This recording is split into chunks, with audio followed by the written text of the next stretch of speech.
Welcome back to the Flow Friday Sports Show here on Flow FM. It's time for the Bruce Wayne effect. And I'm not talking about Batman, of course, like I said last week. Bruce Phillips and Wayne, the Flowman, collaborating to talk about the season in review for many of the country football leagues that we broadcast here on the Flow Sports shows.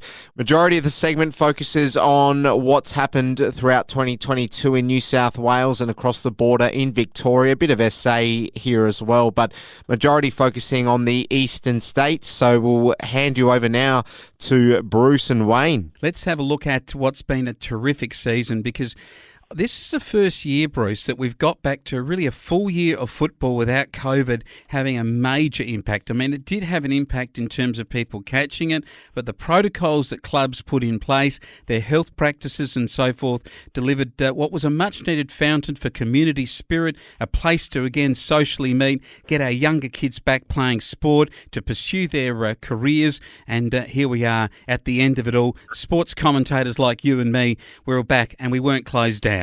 Yeah, I think footy's been back, but I think without getting too carried away, Flowman, I think we're still seeing a lot of people still not going to the football.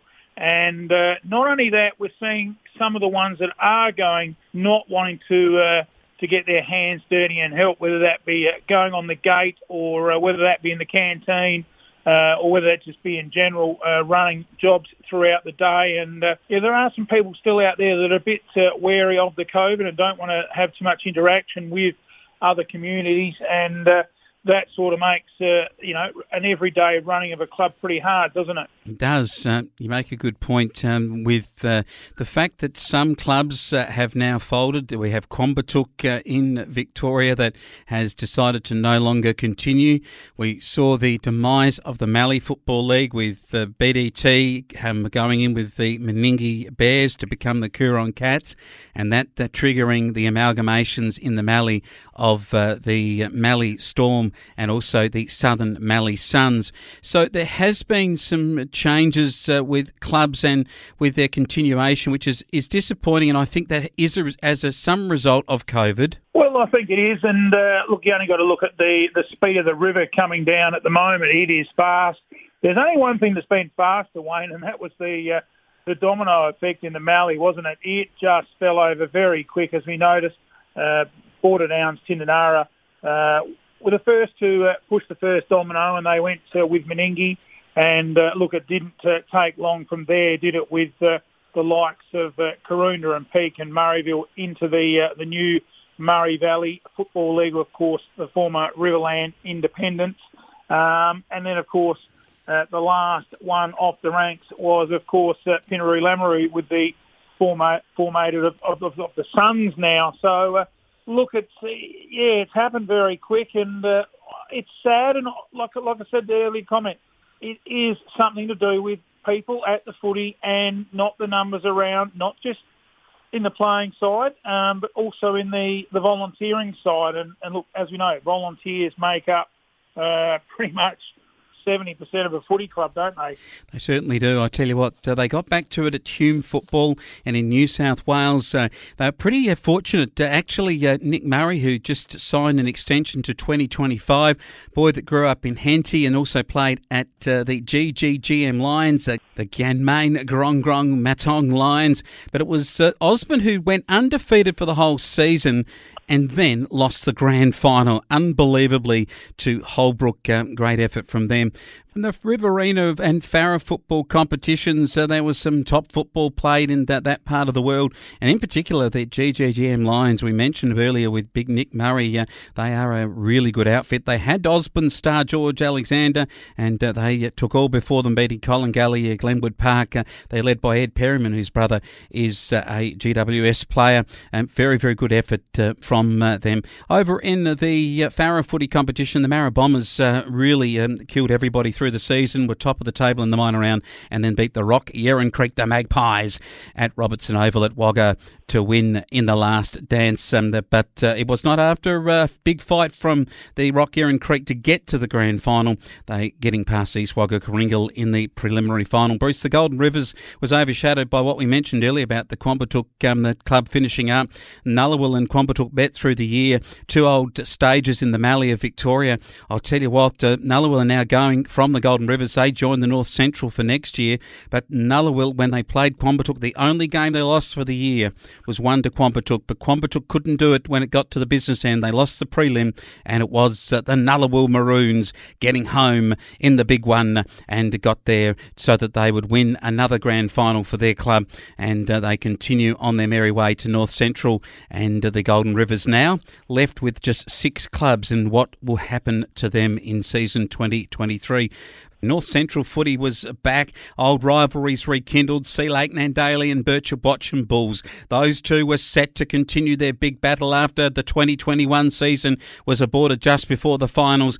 And then the recruiting of the Donald Royal Blues. They became one of the top 3 in the comp. And it was a race for the top 3. In the end, it was a terrific performance from Dale Hinkley and his boys. That Trevor Ryan, the coach, magnificent performance. Elliot Jeske joined the club, the boy from Mundalla, and they just swept aside everyone. But on the big day, they were behind in the early stages against the Royal Blues, but they were able to get home in the Battle of the Lakesiders of the Bull Oak Lake, and they got home to win a magnificent premiership. Their first since 2001. That's 21 years in the wilderness, Bruce. We head to the Wimmera and Horsham district, where the Mallee clubs largely ended up. And in the Wimmera, the Southern Mallee Giants, they started okay, then they got a heap of injuries. Then they came home with a wet sail when the captain Coleman Shack, he got back onto the footy oval, and they were able to get themselves going, but not enough to make the finals. In the end, it was a pretty ordinary finish for them, who've been a powerhouse of that comp. Big Peter Weir joins us weekly to give us an update on the paddocks around Rainbow and Yarpeat, and also on the pies from the local Bow Bakery. But where he couldn't get his boys, those Jabarrat Rainbow Storm lads, outside of their regular position in the top 6, but not able to mix it with the top side. And in the end, it was a great win in the Horsham district by Rapanya. And like Birchip Watcham Bulls, they broke a 21-year drought to do it. Well, in the Sunraysia, the Owen United Kangas started well, and then they had a pretty poor patch. They recruited well. Of course, Dallas Willsmore leads the way with Kane Stevens coming out of West Adelaide, and former Geelong and Glenelg player Corey Gregson got involved, but it wasn't to be for them in the finals race. They got nailed at the prelim by a Rimple, who then nailed Wentworth in the big Grandy. It was a great season by those boys. But dark clouds in the age groups. They have under 18s, under 16s, under 14s and under 12s. The talking point is that they just simply can't get the player numbers across that league through Mildura and the Sunraysia to keep that going in the future. And Bruce, you'd be aware of that through River Murray football, where you've got those age profiles. And with these new clubs coming in out of the Mallee, are they going to have the same problem of not being able to get age numbers? Well, I think it remains to be seen. It's going to be very interesting because that's been the talking point of one of the reasons that the Mallee collapsed has been the junior age level. You know, the Mallee League started amid rumours that it might be its last, isn't it? Didn't it this year in 2022? You know, it came out of that COVID 2020 where it went into recess. We sort of just got a little bit of a walking stride for 2021. 2022, well, it did get into a gallop in parts. The grand final was a huge success where there was over 1,200 people. But look, it just couldn't hang on. But looking at it briefly, it turned out that way, but not with Pinaroo. They erased some pretty bad memories of the last 20 years. Some painstaking ones at that too, Flowman, with the hands of BDT. The Crows just dominated, didn't they, in the last few years? And they've had the wool over Pinaroo, but it wasn't to be this year with Pinaroo running out victors. And you can get on our Facebook, Murraylands Football and Netball Sport and Results. Have a look at some of the short videos there, and especially the song. That is just go through the videos and have a look at the song there, where I'm in the middle videoing the team with the sensational win after the match. And that video has had something like nearly 100,000 hits, which is just remarkable. But it was a great win for Pinaroo. And look, we've seen the dominoes fall as they head to River Murray, and look, it should be something very exciting. It's big talk around the town, not just down the main street, Bridge Street, but right across wherever you go.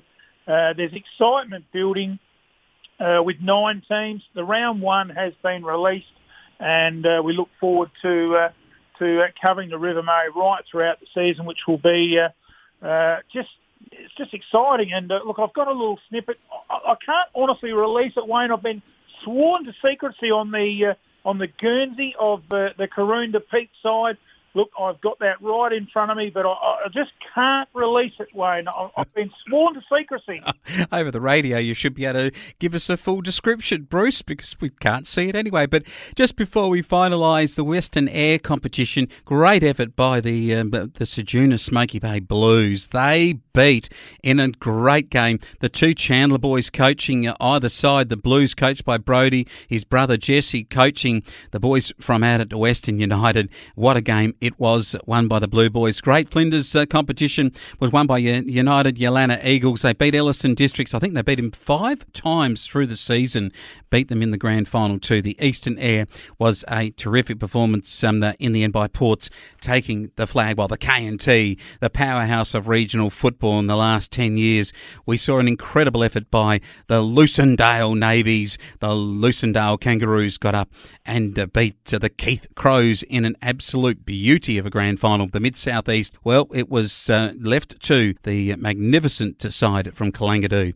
to clean up over Hatherley in the end. A great season for everyone across country regions. Wayne the Flowman and Bruce Phillips chewing the fat over country football in our broadcast areas on the Flow across 2022. We'll be back with more right after this. In fact, we'll be continuing the football chatter with Rhiannon Kosh, who's one of our regular correspondents on Flow FM. She's going to be talking to us about some developments in the York Peninsula Football League, which relate to the recent news in South Australia that SA will host the Magic Round, or as it's now being referred to, the Gather Round initiative. So stay tuned here on the Flow Friday Sports Show.